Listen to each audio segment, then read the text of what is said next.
सुगलके पोसाले माँ गरलके बेचाले तो सुगलके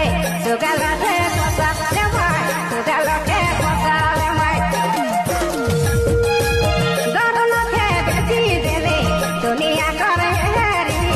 विदा कर देले आयो विदा कर देले दुनिया करे हेरी विदा कर देले बाबा विदा कर देले विदा कर देले अपने नहीं खाते बेटी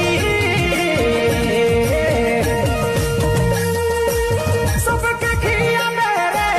अपने नहीं तेरे सुना अपने नहीं खाते बेटी सबके खिया मेरे साथी ससुर के माथे